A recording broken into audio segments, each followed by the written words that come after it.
My name is Peter Fredrickson. I'm a cabinet maker and furniture designer. I would like to introduce you to my project ambitions in Zambia. 5 years ago, a wood processing organization near Ndola contacted me and asked me to come with suggestions to improve the productivity and quality of their furniture production. They had heard of my many years of experience in teaching woodwork combined with organic farming in southern Africa. It actually all started back in 1983 when I moved from Germany to South Africa to work for a Danish vacuum cleaner company. Though through my upbringing on a farm in Germany, with the growing of seasonal vegetables and crops, my passion for self-sustainable farming in Africa started. I very quickly learned how easy it is to grow crops all year round in the African climate.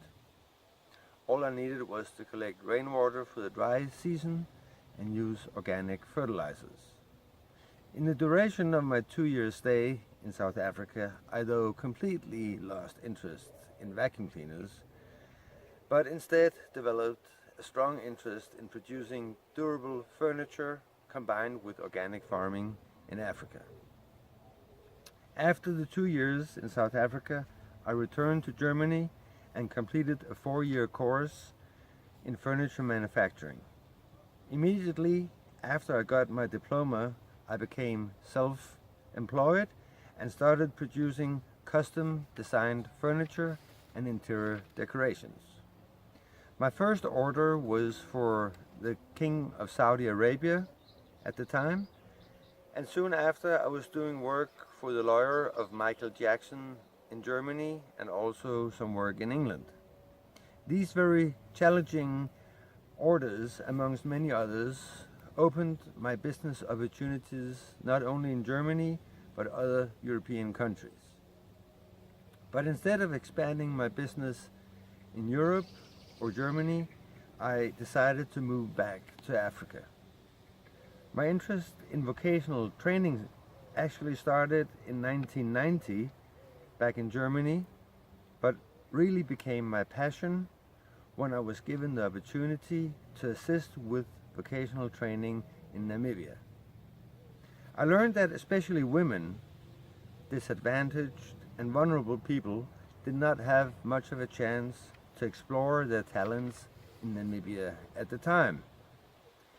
And since I always believed in equal rights and opportunities for everyone, I decided to focus on training these groups of citizens, which have left my efforts extraordinarily rewarding. Especially teaching 2 women, Tekla, who later became a lecturer and teacher herself at a vocational training center in northern Namibia, and Ablonia, who became in charge of maintaining all woodwork at the President's House in Windhoek. Tekla and Ablonia also assisted me in teaching the disadvantaged students from EHAVO, that's a rehabilitation center in Windhoek, and we also ended up doing all wood and furniture services for the EU High Commission, Spanish and Portuguese embassies, the High Court in Windhoek, and various lodges and hotels. At the same time, we were sustainable in farming on a small scale all year round. In the 5 years since I first came to work in Zambia, I've developed a very close bond to some of the previous workers at the organization, which by the way is not existing anymore. Especially to one person, Ritual Matepwa, who was a peace worker at the time, but I very quickly saw his potential in woodwork and concentrated on passing on as much knowledge to him as possible. Ritual and others even came in on weekends to learn extra in the time limited we had. Since then, I started to support Ritual as good as possible, even through telephone conversations from Denmark, and today he has an official diploma in furniture making. He did not need any practical training, but only attended evening classes. The practical training I gave him was enough to pass his exam. 3 years ago, when I was in Zambia again, I helped him establish a woodworking company, and he has since then all my tools and machinery in his custody. He has the potential of becoming a lecturer and teacher himself. Lucky Moyo, another person I have become very close to. He was a security guide at the same organization, and today he is doing farming to support and run a school for 120 orphans and vulnerable children in Kaniki. The school is called Rejoice Community School. These are just two examples of how little support and sharing of knowledge can make a big difference in Zambia. In November 2017, my girlfriend Lisbeth Svensson joined me on a visit to Zambia in order to meet my friends, potential partners, and experience the wonderful country and its people. Lisbeth joined me in a meeting with the Vocational Training Center and the Rehabilitation Center in Ndola.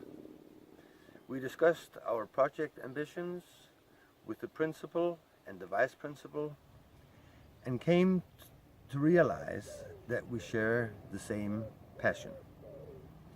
Teaching and sharing our knowledge and experience to the good people of Zambia. Empowering the youth, enabling them to be self-sustainable, self-employed, and more financial independent. The Rehabilitation Center has very good working facilities and a selection of very motivated and committed staff. There's one major task though. A lot of the machinery in the steel and woodworking sector, as well as in the kitchen, are not operating. During our stay in Zambia, Lisbeth and I made a friend in common, Charity Ayamba. She has a diploma in technical engineering and is very much motivated to join our committed team. I see this as a very good opportunity to teach the students not only to repair, but also to maintain the necessary machinery at the Rehabilitation Center. This would take some time, effort and money to get the machinery operating. So meanwhile, I suggest to utilize my wood and steel working machinery in lessons and production at the rehab center. Lisbeth has not only a broad knowledge and experience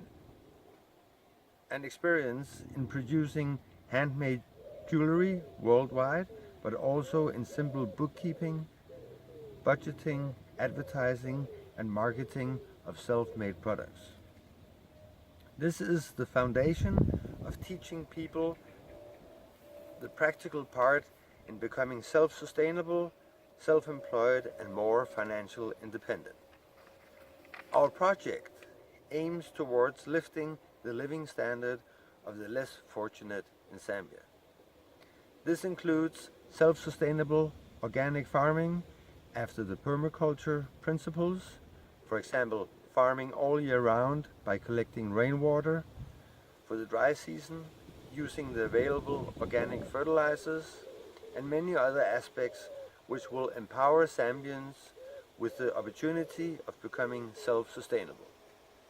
Production of high-quality, durable furniture, which includes not only cutting down, curing, and processing the timber, but also, very important, to replant at least 10 trees for every one harvested.